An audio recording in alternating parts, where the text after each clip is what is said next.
गांव के एक छोटे से घर में सावित्री देवी अपने बेटे और बहू के साथ रहती थीं। और घर बाहर से जितना शांत दिखता था, अंदर उतना ही तनाव भरा रहता था। बहू रीना शहर में पली बढ़ी थी और उसकी सोच थोड़ी अलग थी, जबकि सावित्री देवी पुरानी परंपराओं को मानने वाली सख्त स्वभाव की महिला थी। छोटी छोटी बातों पर तकरार शुरू हो जाती थी। कभी खाने में नमक ज्यादा हो जाता तो कभी कपड़े सही तरीके से न धुलने की शिकायत हो जाती और हर बात धीरे धीरे बहस में बदल जाती थी। बेटा बीच में फंस जाता था और समझ नहीं पाता था कि माँ का साथ दे या पत्नी का, जिससे घर का माहौल और भारी हो जाता था।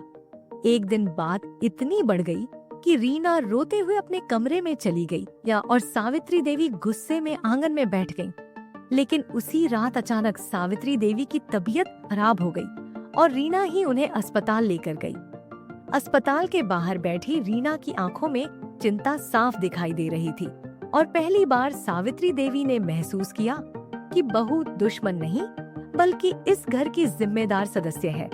कुछ दिनों बाद जब सावित्री देवी ठीक होकर घर लौटी तो उन्होंने रीना से शांति से बात की और माना कि हर पीढ़ी की सोच अलग होती है, लेकिन दिल साफ होना सबसे जरूरी है।